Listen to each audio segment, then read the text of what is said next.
Hello everyone. हाँ, AIIMS नई दिल्ली अस्पताल के गठिया विभाग से मैं हूँ डॉक्टर लक्ष्मण मीना। अभी बहुत सारे मेरे को कॉल आ रहे हैं, मैसेज आ रहे हैं कि डॉक्टर साहब म्यूकरमाइकोसिस के बारे में बताइए। तो इसलिए मैं एक वीडियो आप इस समाज के सभी लोगों को एजुकेट करने के लिए एक म्यूकरमाइकोसिस पे एक वीडियो बनाने की सोचा था। तो सबसे पहले जानना जरूरी है कि म्यूकरमाइकोसिस क्या है। जो ब्लैक, इसको भी ब्लैक फंगस बोलते हैं, और एक बोल रहे हैं लोग बाकी वाइट फंगस होती है, तो वाइट फंगस कैंडिडा को बोलते हैं। तो म्यूकरमाइकोसिस क्या कहाँ पे मिलता है, म्यूकरमाइकोसिस कैसे इन्फेक्शन होता है। म्यूकरमाइकोसिस के जो फंगस है वो जनरली जो भी धूल है, मिट्टी है, और जो भी हवा है उसमें अंदर इनके स्पोर्स रहते हैं, और जो डिकेइंग वेजिटेशन और सोइल है यानी कि सड़े गले पदार्थ है उनके अंदर ये वायरस उसके अंदर ये फंगस मिलता है। उसके स्पोर्स जब हम इनहेल करते हैं या जो उनके स्पोर टच होते हैं, वो जब भी कोई हमारे स्किन का पार्ट डैमेज है तब तो ये इन्फेक्शन फैल सकता है। तो सबसे अगला क्वेश्चन ये है कि डॉक्टर साहब किन लोगों को इसका रिस्क ज़्यादा है, किन लोगों में ज़्यादा रिस्क देखा गया है। तो डायबिटिक पेशेंटों में सबसे ज़्यादा रिस्क देखा गया है। जो अभी आपको म्यूकरमाइकोसिस के बारे में जानना इसलिए ज़रूरी है कि अभी जो कोविड में जितने भी केस आ रहे हैं उसके जो टोटल केस है टोटल वर्ल्ड के, उसमें 70% केस इंडिया के हैं। और आपको ये जानना जरूरी है, आप जानना जरूरी है कि उसमें भी जो केस है इंडिया में उसमें 92% पेशेंट को डायबिटीज है, और 92% पेशेंट को उसके उनमें से 70% पेशेंट का जो डायबिटीज है वो वेरी अनकंट्रोल्ड है। तो और जो 10% केस है वो न्यूली डिटेक्टेड डायबिटीज है। जैसे बहुत सारे लोग कह रहे डॉक्टर साहब हमारे तो पहले शुगर था ही नहीं। तो देखो, शुगर ऐसी समस्या है जिसका कभी कभी इंसिडेंटली पता चलता है। तो कई पेशेंटों को शुगर इनिशियली नहीं होती, तो ऐसे इंसिडेंटली डिटेक्ट होती है। और अब इसमें से 80% मेल पेशेंट है। तो ये है इसका इंसिडेंस के बारे में। तो अगला है कि और कौन कौन पेशेंट डायबिटिक पेशेंट ही प्रोन क्यों है। तो आपको जान होगा कि जो ये फंगस है इसमें एक एंजाइम होता है कीटोन रिडक्टेज, उसको शुगर बहुत पसंद है। तो म्यूकर का जो फंगस है उसको शुगर बहुत पसंद है। तो एक कीटोन रिडक्टेज एंजाइम से शुगर को, कीटोन एसिड इनको वो खाता है और वो अपनी वृद्धि करता है, मतलब ग्रोथ करता है। तो इसलिए डायबिटिक पेशेंट बहुत प्रोन है। दूसरा और कौन प्रोन है इस इन्फेक्शन के लिए, जो भी पेशेंट का जिनका बार बार ब्लड ट्रांसफ्यूजन होता है, जैसे थैलेसीमिया पेशेंट है, हीमोक्रोमेटोसिस है, जिनमें क्योंकि इनमें ब्लड ट्रांसफ्यूजन और हीमेटोक्रोसिस वाले पेशेंट में आयरन ओवरलोड बढ़ जाता है।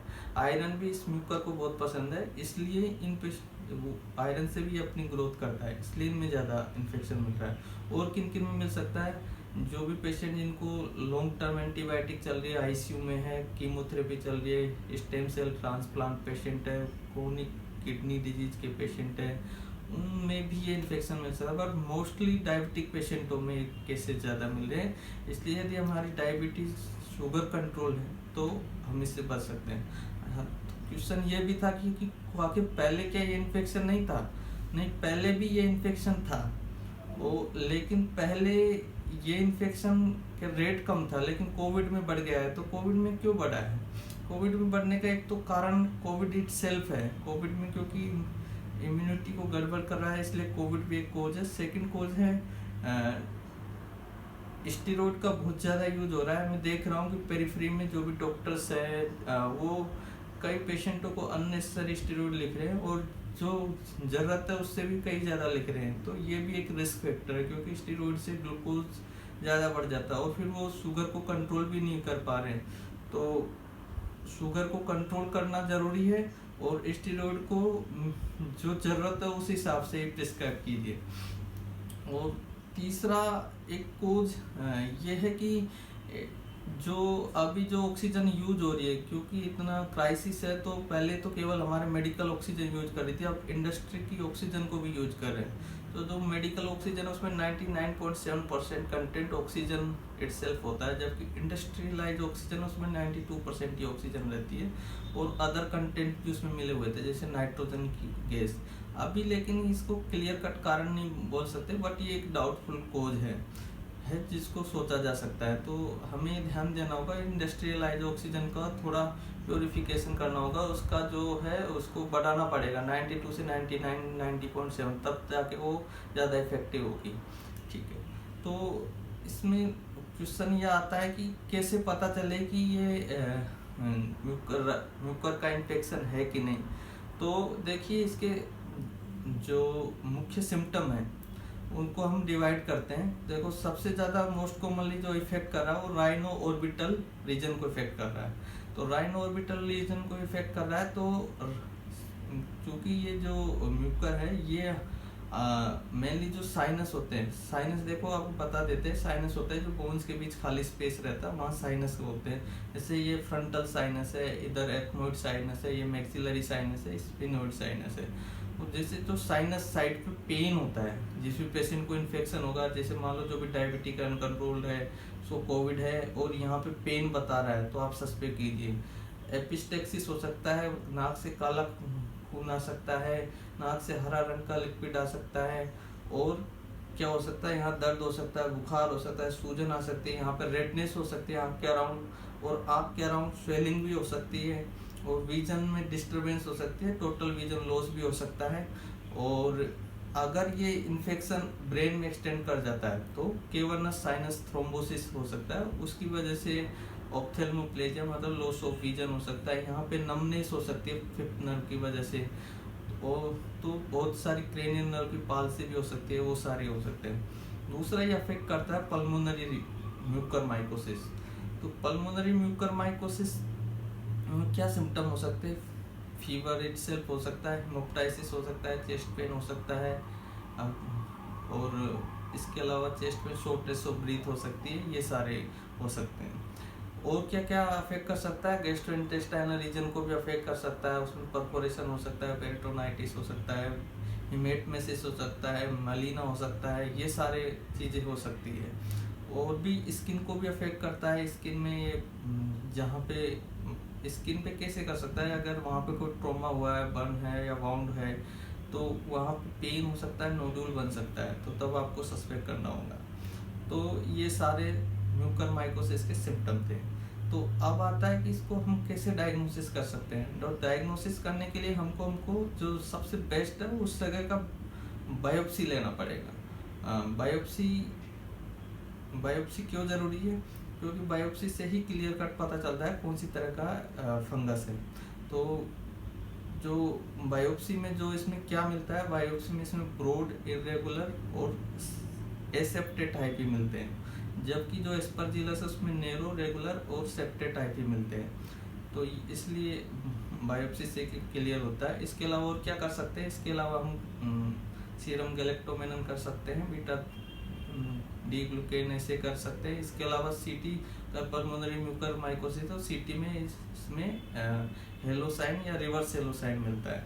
हेलोसाइन क्या होता है, जो नोडुल्स है उसके around ground glass of acid मिलती है, उसको हम हेलोसाइन बोलते हैं। तो ये सारा था। तो अब ट्रीटमेंट क्यों ज़रूरी है, क्योंकि जो ये म्यूकर की जो फंगस है ये एंजियो इन्वेजिव होती है। एंजियो इन्वेजिव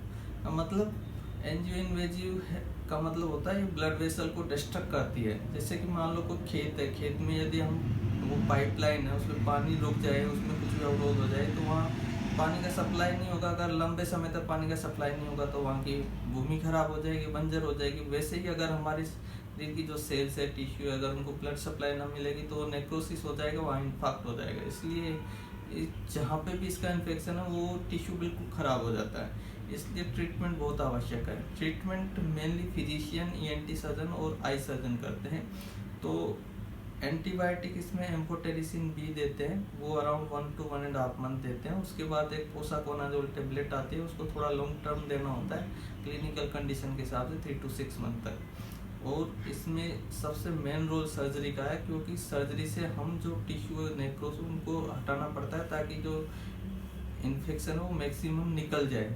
क्योंकि केवल एंटीबायोटिक से कवरेज नहीं हो कर सकते, इसलिए ईएनटी सर्जन और आई सर्जन का ओपिनियन ज़रूरी है। तो ये था ट्रीटमेंट के बारे में। प्रोग्नोसिस वाइज जो अगर राइन ऑर्बिटल इन्वॉल्वमेंट है में ये देखा गया कि 25 to 60% केस में डेथ हो रही है, और जो पल्मोनरी म्यूकरमाइकोसिस के केस है उसमें अराउंड 87% केस में डेथ हो रही है। तो दोस्तों मेनली डायबिटिक पेशेंट अगर भी उनकी शुगर कंट्रोल है तो हम बचा सकते हैं, और स्टेरॉइड को मिनिमम रेंज में देना है इस कोविड महामारी में। और मास्क पहनना है, अगर आप मास्क पहनेंगे तो इसके स्पोर्स आपको अफेक्ट नहीं करेंगे, तो उससे आप बच पाओगे। अगला मैं आपको बताता हूँ कैंडिडा इन्फेक्शन के बारे में। देखिए कैंडिडा का जो फंगस है वो हमारे बॉडी में जो गैस्ट्रोइंटेस्टाइनल ट्रैक्ट है, ओरोफेरिंजियल ट्रैक्ट है, जेनाइटो यूरिनरी ट्रैक्ट है, वहाँ नॉर्मली कोलोनाइज करता है। तो अगर मेरा सैंपल लूँ तो हो सकता है मेरा फंगस का जो है वो ग्रोथ आ जाए। तो इसका मतलब ये नहीं कि मुझे ट्रीट करना है, क्योंकि ये नॉर्मली भी कॉलोनाइज करता है। तो दिक्कत कब करता है ये?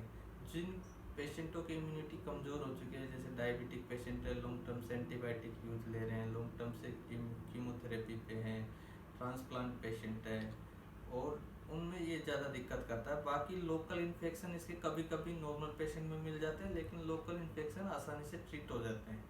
तो लोकल इन्फेक्शन कौन से, जैसे ओरोफेरिंजियल थर्स जिसको हम बोलते हैं छाले, तो इसके अंदर जो वाइट प्लाक बनता है, तो उसको लोकली एंटीफंगल क्रीम से और एक प्रोपोनाजोल टैबलेट से ठीक कर सकते हैं।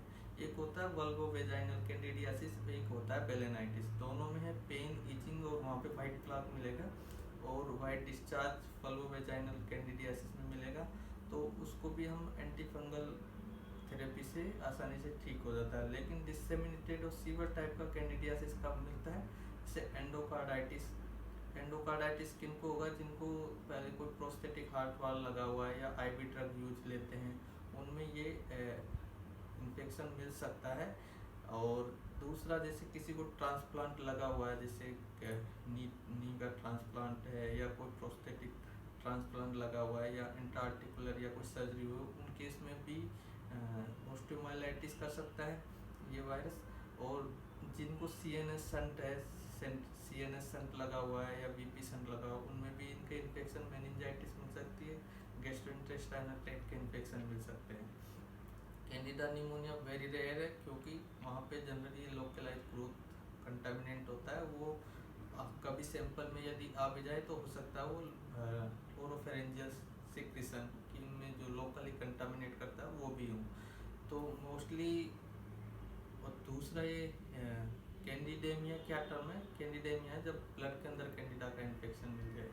इन केसों में थोड़ा ट्रीटमेंट लॉन्ग चलता है और हायर एंटीफंगल ड्रग यूज लेते हैं, जैसे एम्फोटेरिसिन बी है, केस्पुकुनिन है, ये सब यूज लेते हैं। तो अभी चूँकि कोविड में कुछ केस बिहार में दिखे हैं, लेकिन कोई बहुत ऐसे केस नहीं दिखे जो बहुत ज़्यादा केस हो वाइट फंगस या कैंडिडा के इन्फेक्शन नहीं मिले। तो अभी इसके बारे में इतना चिंतित होना जरूरी नहीं है। तो मेन चिंता हमारी म्यूकरमाइकोसिस है, उसके बारे में मैंने आपको बता दिया। तो दोस्तों कैसा लगा ये वीडियो? अगर आपको ये वीडियो अच्छा लगा तो इसको लाइक कीजिए और शेयर कीजिए। Thank you.